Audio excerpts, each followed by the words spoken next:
Hi.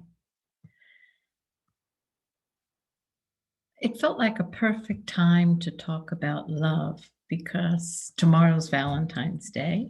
Um, and, the whole world is, well, I don't know if it's everywhere in the world, but in a lot of places around the world, it's all about the other. And if they'll send you a Valentine, if they love you. Um,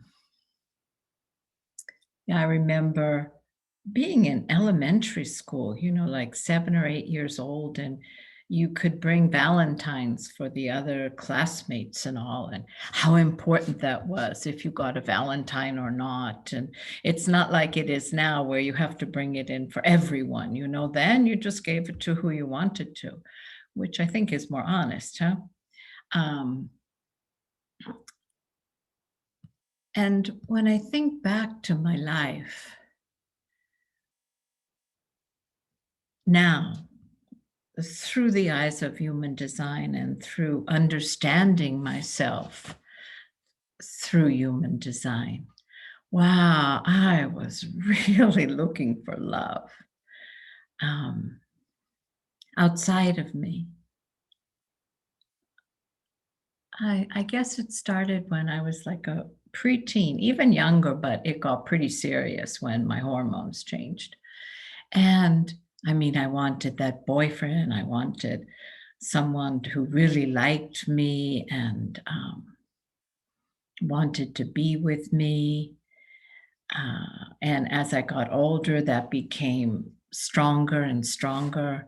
And yes, I had boyfriends when I was younger, and I was married once before, and then lovers. And, now I'm with my husband now for almost 40 years. So it will be 40 years later this year.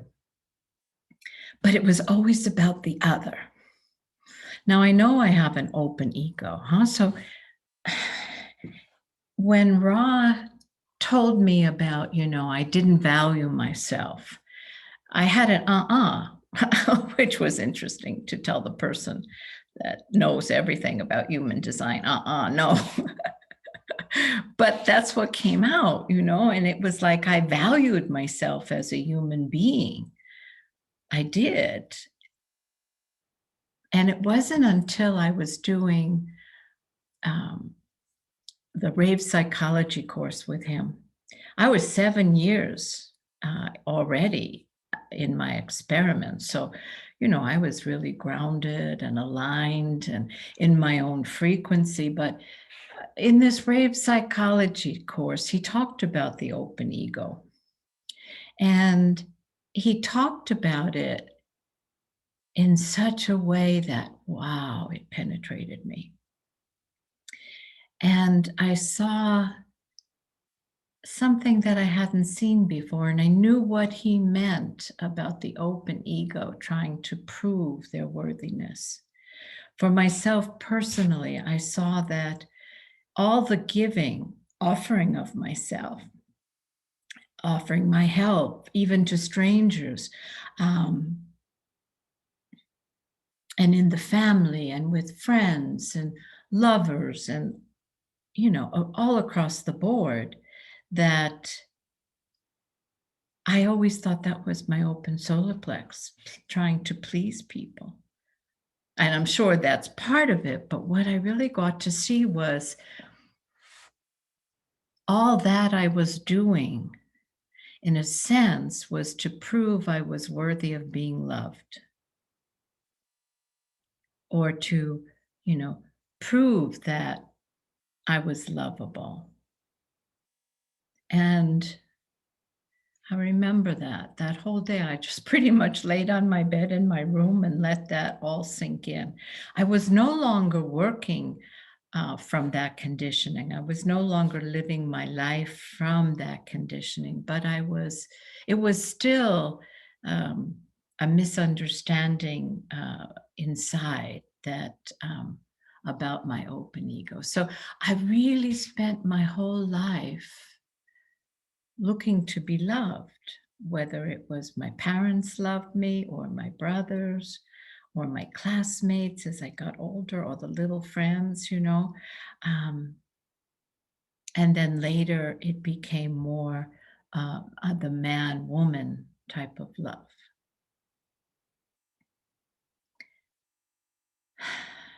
Ah, mm. What a gift. What a gift. What a gift. What a gift to no longer be in that trap, I want to say, because I was looking for someone to love me, to fill that space in me that truly only I could fill. I was looking outside for someone to love me when I really didn't love myself.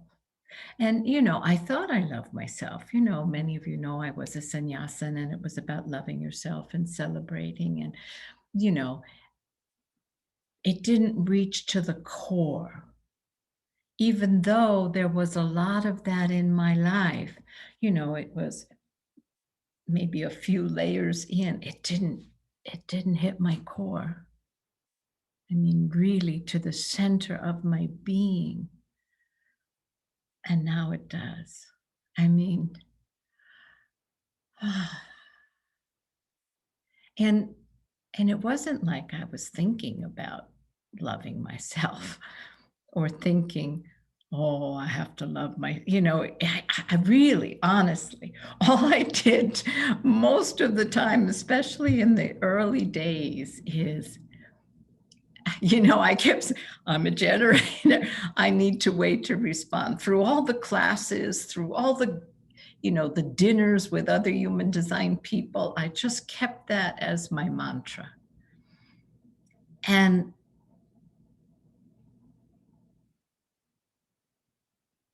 that is what the outcome was from living as myself, for truly honoring myself and my own inner authority, and no longer acting like a manifestor, and no longer trying to push myself and trying to be someone I wasn't, and just being this open aura, that this receptive open aura that's just open, and letting life come to me so that I could respond to what was coming, rather than me going full steam ahead and then hitting brick walls and meeting resistance and rejection. And,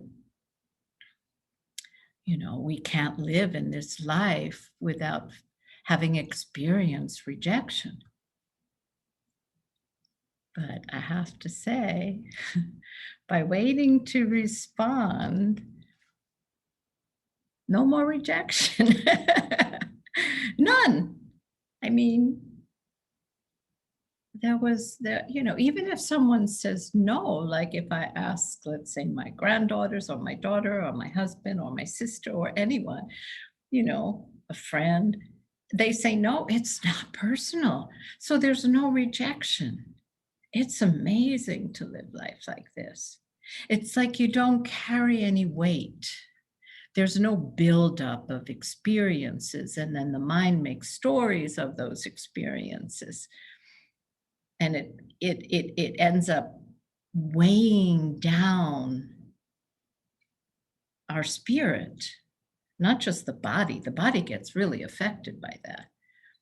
So many illnesses and diseases and all of that. It's, so much of that is from being something we're not. And when we relax into who we are, the body's more healthy and the body's so relaxed.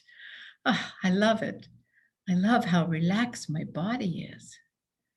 And then I get to really experience what lives inside this body, you know,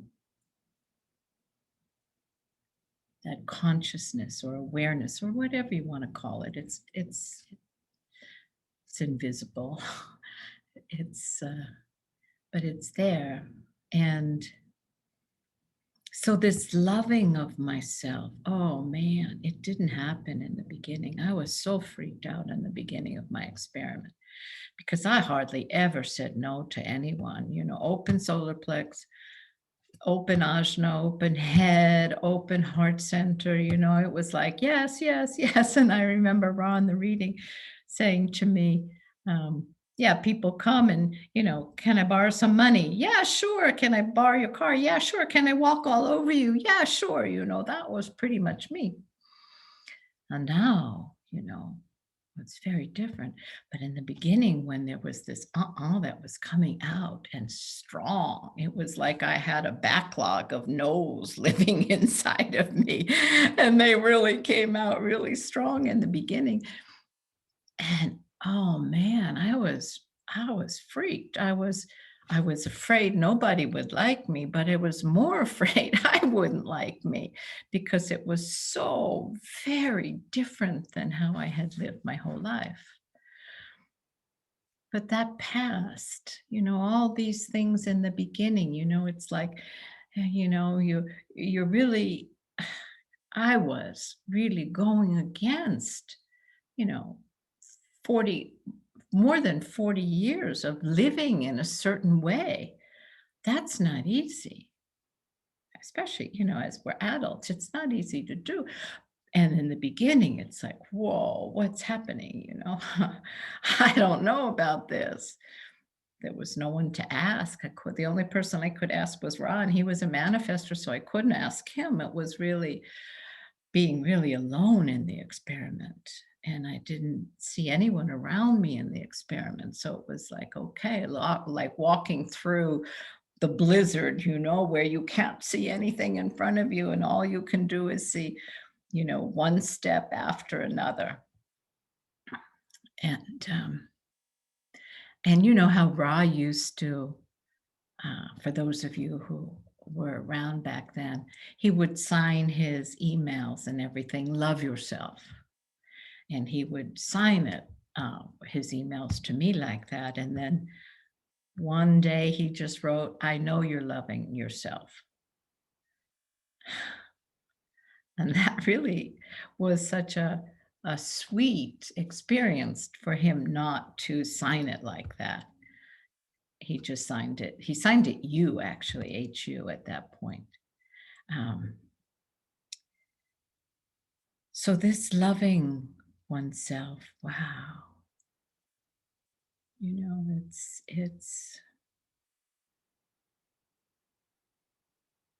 It's not like, I love myself, It's being so at peace with who I am, so relaxed with who I am. And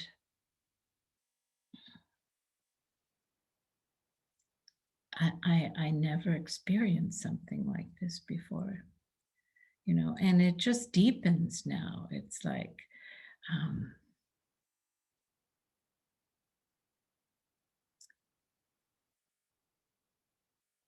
it doesn't matter anymore if someone loves me or not, or likes me. I like me. It takes away all the mental stories the mind made up about the other out here. Oh, if I only did this, if I did that, if I was more attractive, if I was sexier, if I lost weight, on and on and on and on and on. Oh my God, the stories. All the things I did. Man, it's so funny when you look back. Wasn't so funny living through it, but looking back, it's really funny because it's the natural state is this state. It's not like I did anything or I attained anything or all this spiritual stuff that, this happens and that, none of that. It's just that, there's this diamond inside, or pearl, or whatever you want to call it, that is in us, each of us. It's there. It's already there. So there's nothing to try to get. It's just, it's covered over, it's just covered over. And for me, the the strategy, really living life with my strategy, help to have those layers fall away. And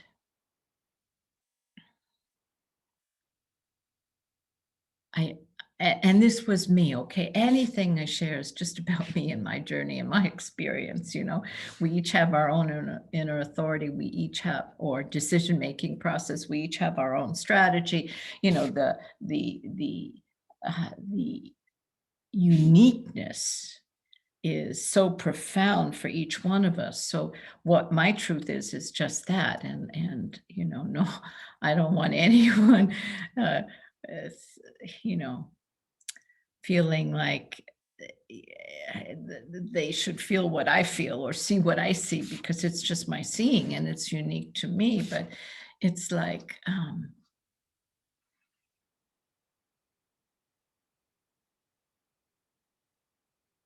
but I do really feel that it's inside everyone. It's just covered over.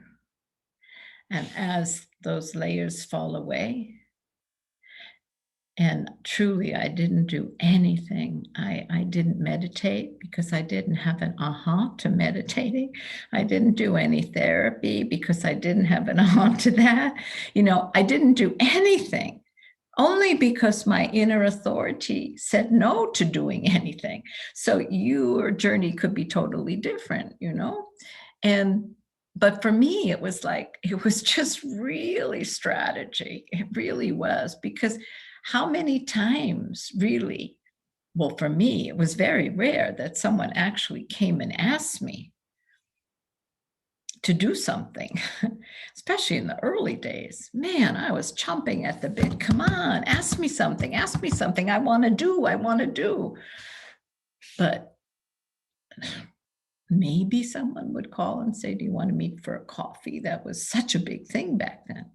So really, it's strategy, because the inner authority or the decision-making process only comes once in a while. It's not like you're doing it all day long. The body moves all day long, makes a coffee, goes from one room to the next, goes for a walk, goes for a draw, all of these things. I don't need someone to ask me this. I mean, it's great if they do, but it's just part of the life. But what I used to do to fill my life so I wouldn't feel bored.